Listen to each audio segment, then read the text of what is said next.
Hello friends, అందరికీ నమస్కారం. Welcome to my channel.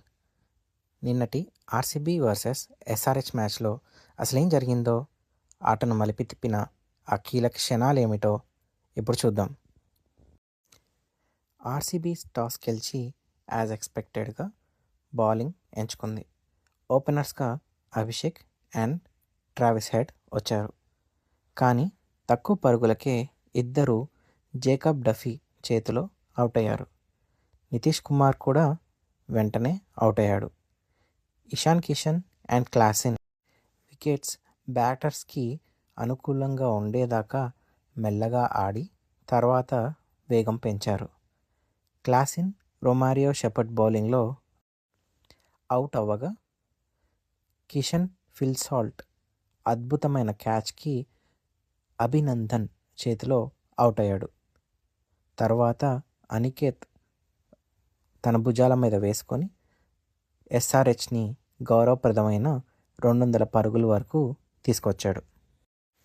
202 పరుగుల లక్ష్యంతో బరిలోకి దిగిన ఆర్సీబీ ఫిల్ సాల్ట్ మరియు కోహ్లీతో వేగంగా పరుగులు చేయడానికి ట్రై చేశారు.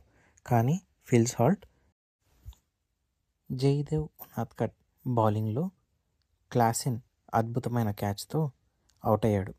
తర్వాత దేవదత్ పడిక్కల్ వచ్చి అద్భుతమైన ఒక ఇన్నింగ్స్ ఆడి 26 బాలల్లో 61 పరుగులు చేసి అద్భుతమైన పొజిషన్లో ఆర్సీబీని పెట్టాడు.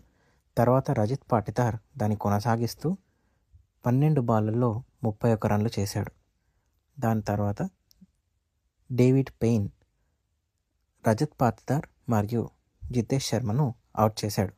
తర్వాత చేస్ మాస్టర్ కోహ్లీ 69 పరుగులతో మరియు టిమ్ డేవిడ్ 16 పరుగులతో లాస్ట్ వరకు ఉండి ఆర్సీబీని గెలిపించారు. ఇప్పుడు కీలకమైన పాయింట్లు ఏంటో మాట్లాడదాం. మొట్టమొదటిగా హెన్రిచ్ క్లాసిన్ అవుట్.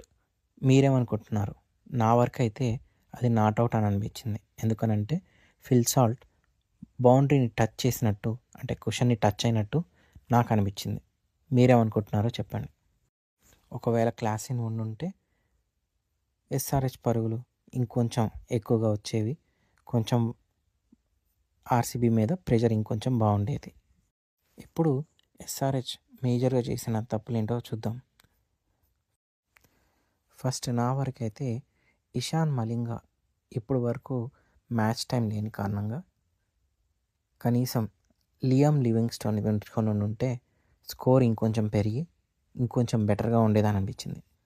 తర్వాత బౌలింగ్ నితీష్ కుమార్ రెడ్డితో కాకుండా డేవిడ్ పెయిన్ ఎక్స్పీరియన్స్డ్ ఫాస్ట్ బౌలర్తో వేచి ఉంటే ఇంకొంచెం ఎఫెక్టివ్గా ఉండేదని అనిపించింది. అండ్ హర్ష దూబేని కూడా స్టార్టింగ్లో యూస్ చేసి ఉంటే కోహ్లీ అండ్ సాల్ట్ ఇద్దరు రైట్ హ్యాండర్స్ అవడం వలన ఇంకొంచెం బాగా వికెట్లు దొరికేవా అనిపించింది. ఇది నా విశ్లేషణ. మీకు ఎలా అనిపించింది? నేను అన్నట్టు క్లాసిన్ నిజంగా అవుట్ అయ్యాడా లేదా నాట్ అవుటా? కామెంట్లో చెప్పండి. Thank you very much for seeing this channel. కుదిరితే సబ్స్క్రైబ్ చేయండి, నచ్చితే లైక్ చేయండి. Thank you.